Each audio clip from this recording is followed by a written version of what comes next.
천수천한 관세음보살님께서 모든 중생들을 보살펴 주시듯이 저희들 또한 살아있는 모든 것 위에 행복이 있고 평화가 있고 안락이 있게 하겠습니다. 나무라 다나드라야야 나마갈랴 바로이제 세바라야 사바하.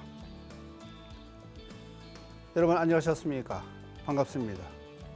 만공의 공덕주 여러분들을 비롯해서 이 시간 함께하고 계신 불자님들 모두에게 늘 좋은 일만 있으시길 기원드립니다. 더군다나 코로나 사태에서 항상 건강하시기를 기원드립니다. 세상 사람을 살다 보면은 건강이 제일 중요한 것 같습니다. 부디 조심하시고 좋은 날 만들어 가시기 바랍니다. 홍천에서 운전하고 쭉 오다 보면은 오늘 새삼스럽게 옆에 같이 타고 오던 충무보살이 그런 얘기를 하더라고요. 참 신기하다고. 뭐가 신기하냐 하면은 차가 운전해서 쭉 오다 보면은 내비에서 몇 킬로로 가는지, 어디로 가고 있는지, 또 어디 과속 단속 카메라가 있는지, 몇 킬로 또는 몇 미터 앞에서 좌회전 하든지 우회전 하든지 전부 가르쳐 주잖아요, 다.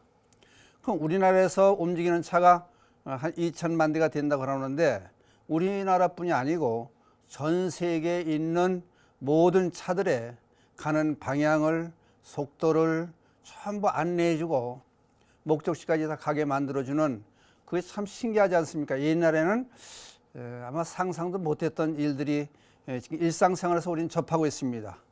관세음보살도 마찬가지로 특히 천수천한 관세음보살님께서 우리들이 하는 모든 일들을 다 알고 다 보고 계신다.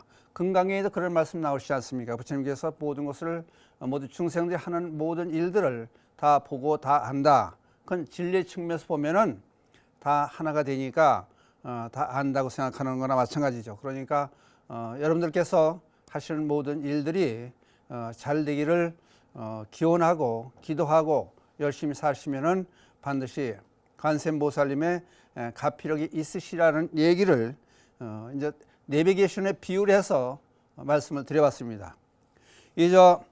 천수경 강의를 하게 되면 언제든지 의상스님 얘기를 안 할 수가 없는 것이, 이제 오늘 의상스님 얘기를 하려고 그러는 것이 왜 그러냐면은 의상스님께서 물론 법성계에도 유명하지만은 의상 조사 그러죠. 625년에 태어나서 702년까지 사셨는데, 신라 진골이에요. 진골, 성골, 진골 그러잖아요. 육두품 그래서 왕족이죠, 말하자면은. 그런데다가 백화도량 발원문을 만들어내셨어요. 그러면 이 당시에 의상 조사께서 살아계실 이 당시에 천수천한 관세음보살에 기도를 했고 거기다 백화도량 발원문을 만들어내셨다는 것이 신라 시대에 이 천수 기도를 많이 하고 계셨다는 하나의 증거가 될 것 같아서 우선 이거부터 소개를 해드리고 대개 의상조사의 백화도량 발원문을 소개를 해드리겠습니다. 그리고 나서 의상스님에 관한 얘기를 이제 풀어나가기로 하겠습니다. 같이 한번 들어보시기 바랍니다. 백화도량 발원문. 삼가 머리 숙여 귀하옵니다. 대자 대비하신 관세음보살님의 위대한 깨달음의 세계를 살펴오고 또한 이 제자의 본래 밝은 성품을 살펴옵니다. 스승이신 관세음보살님의 영원하신 모습은 저 하늘의 밝은 달이 강물마다 비치듯이 거룩한 상호로 장엄하시건만 어리석은 이 제자는 허공 속의 꽃과 같이 허망한 이 몸뚱이에 집착하여 마침내는 무너질 육신과 이 육신에 의지하여 살아가는 국토를 관찰하오나 차별이 있고 끝이 있어서 깨끗하고 더럽고 즐겁고 괴로움이 큰 차이가 있나이다. 그렇지만 어리석은 이 제자의 몸과 마음이 저 성인이 완전한 깨달음의 경지를 떠나지 아니하니 이제 관세음보살님께서 지극한 마음으로 귀하옵나이다. 제자의 마음 거울 속에 계신 관세음보살님을 우러러 발언하옵나니 거룩하신 힘으로 보살피고 가피를 내려 주시옵소서. 바라오니 제자는 세세생생 관세음보살님을 가장 높은 스승과 성인으로 모시겠습니다. 관세음보살님이 지극한 정성으로 아미타 부처님을 이마머리 위에 이고 받들듯이 저도 또한 관세음보살님을 높이 모시고 받도옵니다. 관세음보살님께서 과거에 수용하실 때 세운 10가지 큰 소원과 6가지 진리의 향과 1000개의 손 1000개의 눈으로 모든 중생을 보살피듯 저도 또한 대자대비하신 마음을 갖추어서 이 세상과 저 세상에서 몸을 버리거나 몸을 받는 곳마다 항상 보살님의 설법을 듣고 중생을 위한 참된 가르침을 함께 따라 돕고 거들렵니다. 모든 세상 온갖 중생이 다 함께 보살의 이름을 생각하게 하고 신비한 대비주를 외워서 다 같이 원통 삼매의 성품 바다에 들어 가기를 원하옵나이다. 또한 바라건대 제자의 이 몸이 다하여 다음 생에 태어날 때 관세음보살님께서 큰 빛을 놓으셔서 저를 친히 끌어 주시옵소서. 그래서 모든 두려움을 멀리 떠나 마음이 편안하게 해주시고 한순간에 흰 연꽃으로 장엄된 백화도령에 왕생하여 여러 보살님들과 더불어 바른 진리의 법을 듣고 진리의 흐름에 들어 생각마다 묘한 지혜가 더욱더 밝아져서 부처님의 완전한 깨달음의 세계에 들게 하옵소서. 지극한 마음으로 발언을 마치오며 이 목숨 바쳐 관세음보살님께 예배 드리옵니다. 지금 여러분께 들으신 이 말씀이 의상조사께서 지어서 늘 간직하셨던 백화도량 발언문이 됩니다. 여기 보면은 나무대비관세음 원화속시 일지법에서 10대 원과 6향이 여기에 나오고 있습니다. 그게 원 천수천안 관세음보살이 등장하는 천수경에 요 10원 6향과 신묘장구 대다란이가 등장합니다. 그 이해 부분들은 후대에 기도용으로 독송용으로 이렇게 추가해서 만들어진 것입니다. 아무튼 우리가 알아야 될 것은 의상조사님께서도 이 관음 기도를 많이 하셨고 특히 이제 저 동해안으로 가가지고 낙산사를 창건했고 홍련암을 창건해서 관음보살을 친히 친견하고 그런 연유가 역사에 기록이 되고 있습니다. 그 이상 좀 아까 얘기 말씀드렸습니다만은 620년 702년 사이에 살아신 신라 진골 출신의 스님으로서 이저 원효 스님과 함께 두 차례에 걸쳐서 중국으로 불교 공부를 하기 위해서 길을 떠나십니다. 한 번은 이제 적국이 되죠. 말하면 신라 스님이니까 고구려를 통해서 저쪽으로 가다가 붙잡혀 가지고 옥고를 치르고 무진 고통을 당하신 다음에 다시 이제 해상을 통해서 원효 스님과 같이 중국으로 가다가 가는 길에 비가 많이 와서 토굴 속이라고 그러는데 이제 무덤 속에서 둘이 같이 지내다가 원효 스님께서는 해골바지에 물을 마시고 깨달음을 얻었다고 하지 않습니까? 그래서 화엄사상을 배우기 위해서 중국으로 가시던 길에 결국 원효 스님은 나는 갈 필요가 없다, 깨달음을 얻었다 하고 안 가시고 그 다음에 이제 의상 스님 혼자 배편을 이용해서 중국에 이제 상선을 이용해서 가게 되죠. 가가지고 이제 어떤 일이 벌어지냐면은 불자집에서 중국에 도착해서 불자집에서 머물게 되는데 그 애동딸이 있는 그 집에서 그 융숭한 대접을 받고 장마철이라 몇 달을 쉬어가기로 되었던 모양입니다.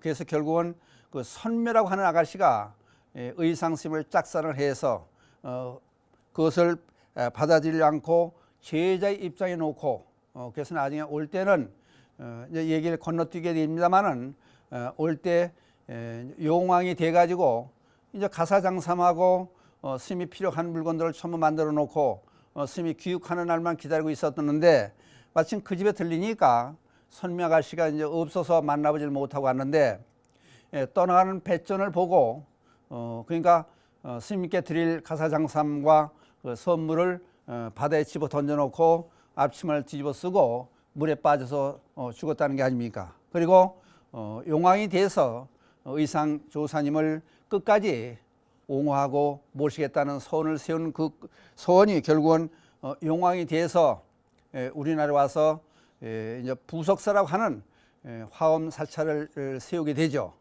근데 이게 희한한 게 부석사라고 하면은 뜰부자 돌석자가 되니까 돌이 공중에 떠 있었다 그러죠.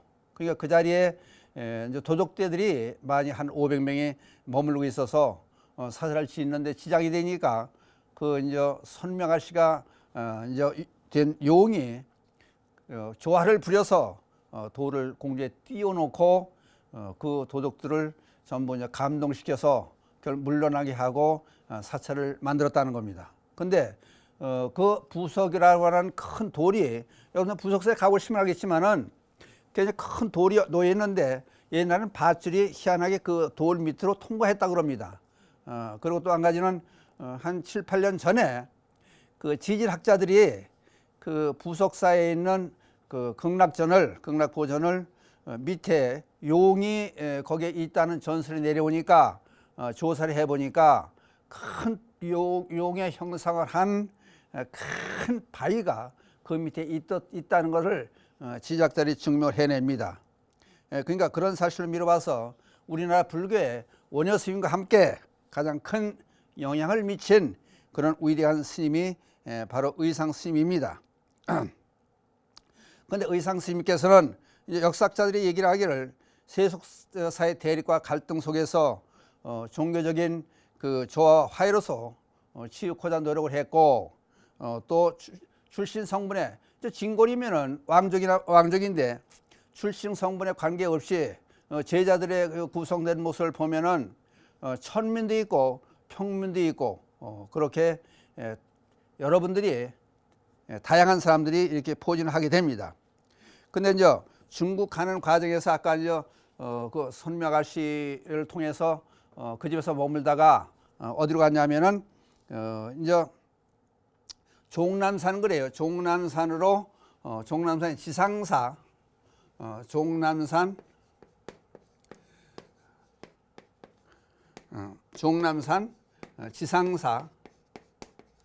지상사에 이제 지엄 스님을 찾아뵙죠. 화엄종이 중국의 화엄종이 이제 2조가 돼요. 지엄 스님이 초조는 두순 스님이고 이 문화에 들어가서 수행을 하고자 바다 주입사하고 공부를 하러 왔습니다. 그랬더니 지엄 스님이 그런 얘기를 해요. 어쩌면 꿈에 큰 나무가 있는데 나무에 보니까 용의 봉황새 많이 보주 꿈을 꾸니까 봉황새 이제 지엄 스님이 봉황새에 새 둥우리가 있는데 그 속에 보니까 많이 보주가 있더라. 이제 미리 좋은 꿈을 의상조사 오기 전에 여기 도착하기 전에 미리 꿈을 꾸고 알고 있었어요. 훌륭한 스님이 온다는 것을. 그래서 맞이해 가지고 결국은 이제 지엄 스님의 그 화엄하게 그 법맥을 이어받습니다. 의상 스님이. 그래서 이거를 이 당시에 있었던 얘기를 그러니까 지금 625년인데 신라가 상통일한 게 668년 아닙니까? 그럼 나당연합군에 의해서 상구통일을 했는데 이때는 이제 고구려 백제 신라가 전쟁 와중에 있었던 그런 시기죠. 이제 언제가 갔냐면 661년에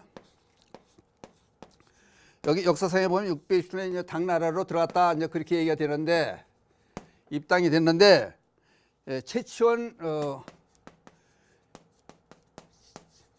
최치원께서 시를 읊어서 기록되어 있는 게 상국유사에 전해 내려옵니다. 상국유사. 그러니까 대개 어디 있다는 출처를 이제 밝혀서 이런 얘기를 하는데 이제 한번 들어보시면은 이 당시의 상을 우리들이 이제 짐작할 수가 있습니다. 어떤 시를 남겼냐면 덤불을 헤치고 연진을 무릅써, 연진은 전쟁의 포화를 얘기합니다. 연진을 무릅써 바다를 건너니 지상사 문이 열려, 지상사를 갖다 그러지. 지상사 문이 열려 귀한 손님 접대했네. 귀한 손님 바로 의상 조사가 됩니다. 화엄을 캐와서 아주 표현을 화엄을 송들이 캐왔더니 캐왔다. 시의 표현 방법이 아주 희한하게 잘 만들어 놨습니다. 화엄을 캐와서 고국에 심으니 종남과 태백이 아까 부석사 얘기죠. 부석사, 태백산 부석사 그래요. 부석사가 태백산 줄기에 있으니까 종남산과 여기 태백이 태백산을 얘기하는 거죠. 부석사에는 태백이 똑같이 봄빛이로다. 이런 시를 최치원 선생이 지은 것이 삼국유세에 전해 내려옵니다. 근데 여기서 이 얘기를 한번 하고 넘어갔으면 좋겠어요. 이제 661년에 가가지고 중국에 가서 그 당시 이제 당나라 때죠. 당나라 때에서 이제 귀국해 오는데 어떻게 해서 귀국해 오느냐 하면은 이제 문무왕 10년 670년에 귀국을 하는데 이제 고구려가 멸망, 이제 나당 연합군이 신라와 당나라 연합군이 고구려를 멸망시켜요. 근데 그게 이제 당나라 때 누구냐면 고종이에요. 당고종과 합세를 해서 이제 삼국통일을 668년에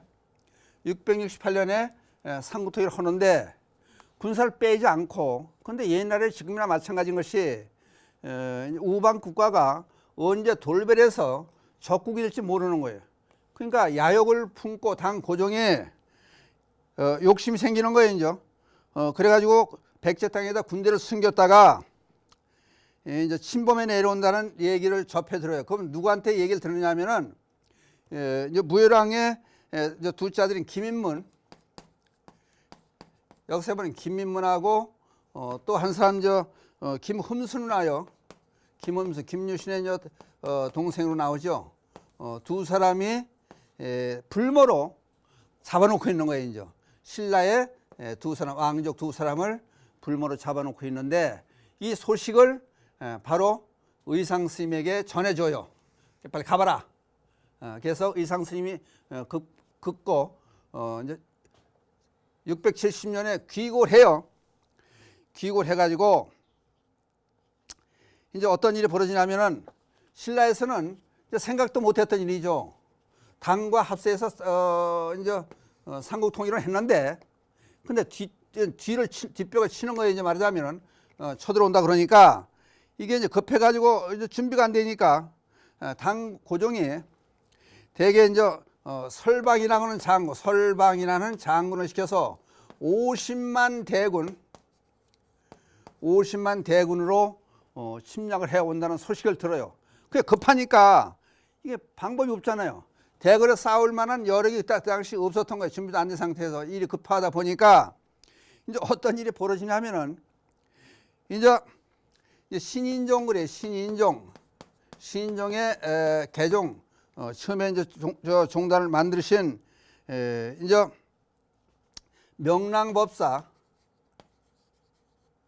명랑법사를 시켜서 일을 어떻게 했으면 좋겠냐 의논을 해요. 그래서 결국은 경주 낭산에 사천왕사를 지어요. 사천왕사를 짓는데 급하니까 사천왕사를 지으려면은 이게 시간도 많이 걸리고 여법한 제대로 된 사찰을 만들려면 시간도 걸리고 그만 여건이 허락치 않으니까 천으로 신종의 명랑법사가 천으로 일단 만들어 가지고 사천왕사처럼 꾸며놔요. 꾸며놓고 거기다가 이제 무슨 얘기야 이제 삼국유세 전해 내려오는 얘기를 지금 여러분께 전해 드리는 거예요. 여기다가 이제 빈도로 비밀법 그래요. 이게 이제 말하자면 신묘장 대단인처럼 이제 주문이죠, 하나에. 주문을 비법을 외워가지고 집과 볏짚과 풀로 오방신장을 만들어 놓고 같이 12분의 스님을 통해서 같이 기도를 해요. 기도를 해가지고 이제 어떻게 급하니까, 그러니까 지금 사람들이 생각하면은 아니 50만 대군이 설방이라고 하는 장군을 통해서 지휘를 시켜서 쳐들어오는데, 여기다 병선 70척 그래요. 병선 배죠. 함선 70척 7척하고 와서 50만 대군을 같이 이제 쳐들어오는데, 가서 대군을 싸우지 않고 이게 이제 빈두르 비법을 써가지고 명랑법사가 12분의 스님을 통해서 같이 기도를 하고 사천왕에 기도를 하고 있다는 게 이제 오방신장도 만들어 놓고, 이게 이제 이게 말이 안 되죠. 말하자면 지금 사람들 같으면 이거 뭐 얘기 같은 소리를 해야지. 그러니까 실제 역사에 있었던 얘기니까, 또 삼국유사에 나오는 얘기니까 여러분께 소개를 해요. 그러면 어떻게 되느냐? 기도의 효과로 기도했던 가피력을 해서, 부처님 가피력을 해서 설방에 끓은 50만 대군이 물속에 전부 함장을 시켜요. 빠뜨려 죽게 만들어요. 이제 그러고 난 다음에 실패에 들어가니까 당 고정이 이제 어떻게 할 거냐? 이게 이제 두 사람을 통해서 불모로 잡혀놓은 사람이 있으니까 물어보니까, 지금 우리는 사천왕사를 지어놓고 절을 지어놓고 당 고정님의 안위와 당나라의 국위 번창을 위해서 같이 함께 기도를 하고 있습니다. 그래서 나중에 이제 보니까 악붕규, 이름이 악붕기라는 사람을 보내가지고 확인을 시켜요.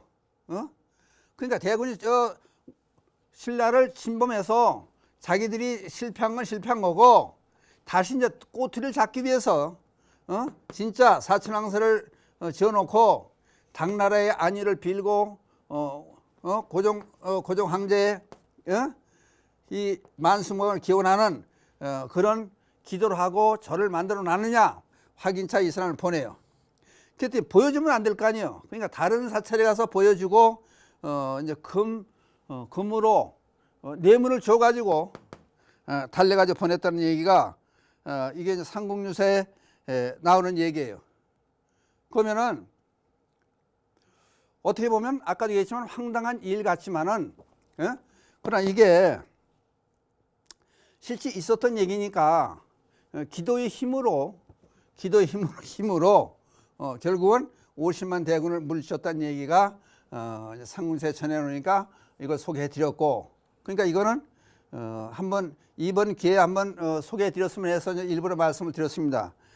그 다음에 의상조사께서 관음보살을 칭견하기 위해서 낙산사 이때로 가서 이제 칭견하게 기도를 하잖아요. 의상대도 있고 가보면 그 흔적이 남아 있지 않습니까?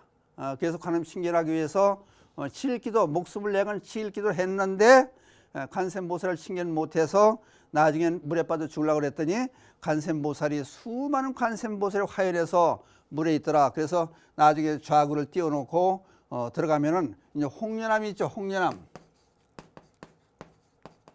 홍련암에 지금도 가면 이만하게 구멍을 뚫어놨어요.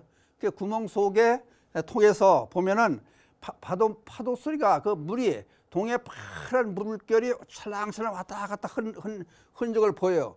그러면 그걸 사람들이 보기 위해서 그 속을 들여다보고 그래요. 그냥 거기서 이제 많이 보주를 용왕께 받고 대나무 2개가 서 있는 곳에 가서 절을 지어라 그래서 낙산사를 창건하잖아요.